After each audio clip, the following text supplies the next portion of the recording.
Hello students, biomolecules, molecules related with living things, okay, and there are 5 or 6 biomolecules that is in our syllabus. The first number is carbohydrate, second that is protein, third enzyme, fourth vitamin, fifth nucleic acid, and the last one is that is hormones.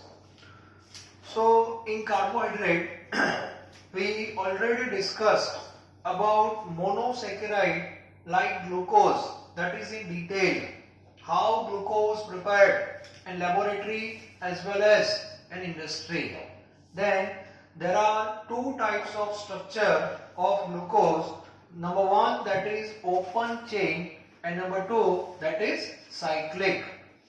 Then after we already discussed disaccharides also. So there are three disaccharide, one that is sucrose, second maltose, and third lactose, and their structure as well as their characteristics and some important points. Now today we are going to discuss the last one, polysaccharide. Okay, तो यहाँ तक हम पहुंचे हैं. Basically आपको तीन saccharide याद रखने हैं. मोनोसैकेराइड में तीन का एक ग्रुप है, that is glucose, fructose and galactose.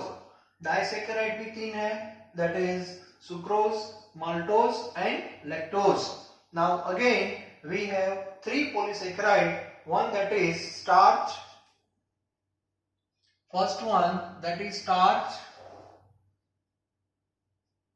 second one that is cellulose, and third one that is glycogen.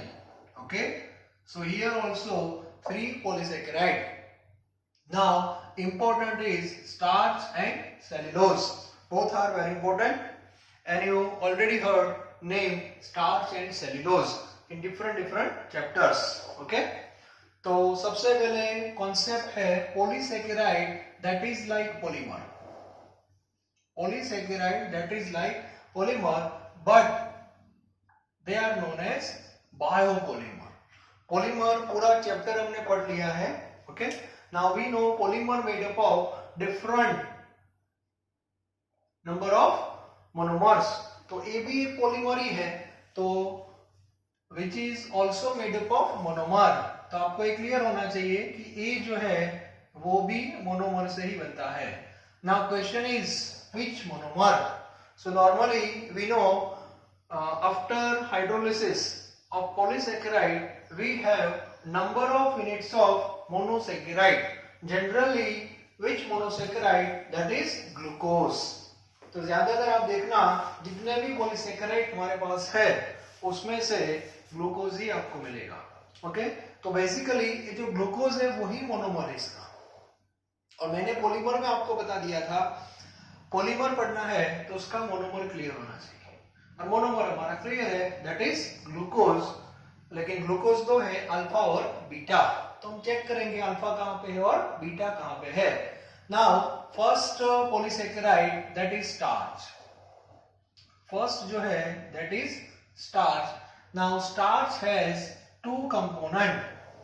Starch has two component. One is amylose. One is amylose and another is amylopectin. Amylose and amylopectin. If you consider percentage, then amylose that is 15 to 20%. Okay, and this one is 85 to 80 to 85%. Okay, generally एक percentage contribution है. ज्यादातर amylose कम होता है, amylopectin का percentage ज्यादा होता है. Both are polysaccharide. Okay, बस स्टार्च के अंदर ही दो पार्ट है. Now their property, amylose that is water soluble, and this one is water insoluble. If you consider structure wise, then this one is linear and this one is branched. ये भी clear होना चाहिए. Okay, अब यहाँ पे अब starch है उसका एक पार्ट वाटर सॉल्युबल है और एक पार्ट वाटर इनसॉल्युबल है, तो प्रॉब्लम क्या होगा, जब इसका आप सोल्यूशन बनाने जाओगे तो वो होमोजेनियस मिक्सचर नहीं देगा, that becomes heterogeneous mixture, and we already discussed in surface chemistry starch is solution of starch that is heterogeneous mixture, that is colloid, lyophilic, we can prepare at home, no external force required, ठीक है, ये सब हमने पढ़ लिया है। तो starch का जो सॉल्यूशन है that is heterogeneous mixture, it means colloid. Now structure of amylose, तो ये जो amylose है उसके बारे में देखते हैं पहले।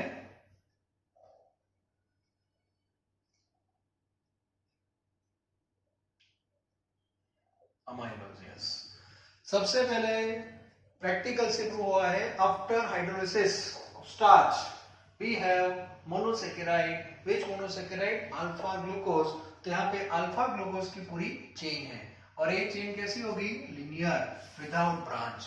हाँ, अमाइलोपेक्टिन में ब्रांच मिलेगा।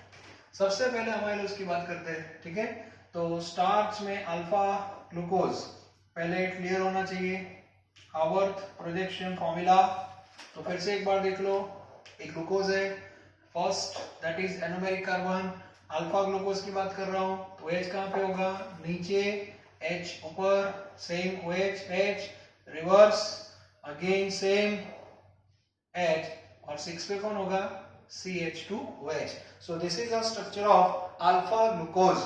Now another alpha glucose, same ही होगा, like this,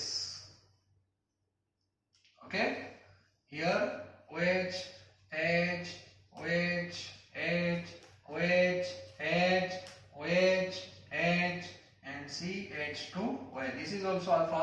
मतलब alpha alpha alpha alpha alpha alpha alpha alpha की पूरी चेन है, ओके, और उसमें जो लिंकेज है that is called glycosidic linkage, that is between C1 and C4, yes, C1 C4।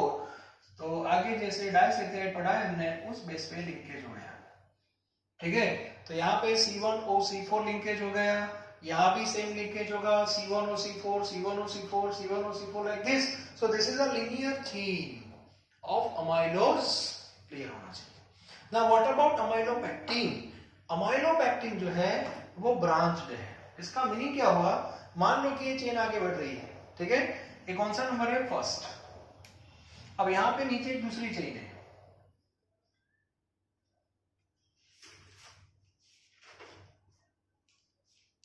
For example यहाँ पे दूसरी चेन है, चलो ऐसे, तो यहाँ पे 6 होगा ना, मतलब ये कार्बन फिफ्थ है, यहाँ पे हाइड्रोजन, यहाँ पे 6, yes, CH2OH, yes, like this, ये दूसरी चेन होगी ऐसे। अब इसमें क्या होगा, देखो, जब फर्स्ट चेन पे जा रहे हैं ऐसे, अब यहाँ से ब्रांच हो गई, ब्रांच है उसमें से, यहाँ C1 है कि नहीं, अब 1 का ये OH और यहाँ से एक OH 6 वाला, ये दोनों के बीच में एक लिंकेज हो जाएगी, यस, दैट इज C1OC6। तो इसका मीनिंग क्या हुआ, ये जो अमाइलोपेक्टिन है उसमें दो ग्लाइकोसिडिक लिंकेज आपको मिलेंगे, one that is C1OC4 and second जहां से ब्रांच बनती है वहां पे C1OC6। So it should be clear, okay, तो ये दोनों स्ट्रक्चर आपके क्लियर होने चाहिए।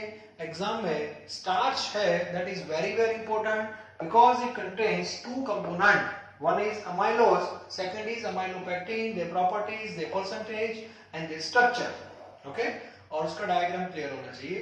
दोनों में जो मोनोसेकेराइड है that is alpha glucose, but how alpha glucose connect to each other, ये क्लियर होना चाहिए, ठीक है।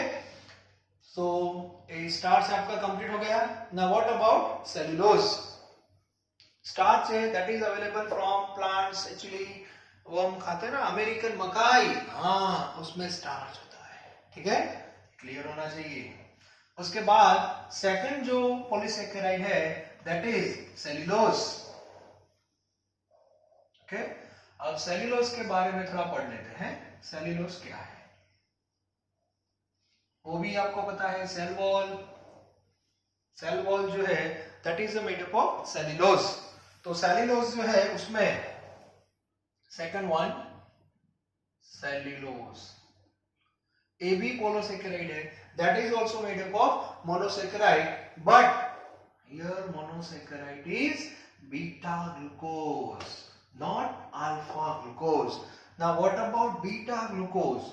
तो बीटा ग्लूकोज का जो पूरा स्ट्रक्चर है लाइक दिस. बीटा ग्लूकोज में वेरिएशन कहां पे आता है आपको पता है, ठीक है. फर्स्ट कार्बन है तो OH नीचे आएगा, OH ऊपर आएगा लाइक दिस. यस. थर्ड और फोर्थ, फिफ्थ पे H, सिक्स पे CH2 है. तो this is a beta glucose. अब यहाँ पे सेकंड बीटा ग्लूकोज यहाँ पे ड्रॉ कर रहा हूं मैं. हाँ, याद रखना. यस, थोड़ा इजी रहता है इसलिए ये ड्रॉ किया. ये भी बीटा ग्लूकोज ही है. चलो first OH H OH H OH H OH H या CH2OH. अब यहाँ पे जो लिंकेज है वो C1O C4 ही है, नो चेंज. तो लेकिन बीटा है तो OH ऊपर है, देखो. तो ये C1 हुआ और ये C4 है. तो इन दोनों के बीच में कनेक्शन हो जाएगा लाइक दिस. क्लियर. तो C1O4 A1 आया तो 4 इधर आएगा लाइक स्टेयरकेस. टेक्स्ट बुक में जो डायग्राम दिया है वो आप देख सकते हो, ठीक है. तो ये स्ट्रक्चर हो गया आपका सेल्यूलोज का. और सेल्यूलोज भी नॉर्मली आपको कहां से मिलेगा, प्लांट में से आपको मिल जाएगा. उसमें से आप फर्नीचर वो सब वहां पे यूज करते हैं, ठीक है. क्लॉथ है वो क्लियर हो जाए, कॉटन के फाइबर रहते हैं. तो ये सब जो है that is also natural source. तो ये सब सेल्यूलोज है. Second thing and last one that is glycogen. अब ग्लाइकोजन के बारे में टेक्स्ट बुक में ज्यादा डिटेल में दिया नहीं है, लेकिन ग्लाइकोजन है वो भी एक पॉलीसैकेराइड है. That is also made up of monosaccharide and that is glucose, but not mention alpha और बीटा. ओके. सेकंड थिंग, ए ग्लाइकोजन है दैट इज ऑब्टेन और present in animal. Yes, animal में है, ठीक है. एनिमल में कहां पे होता है, that is I think in liver.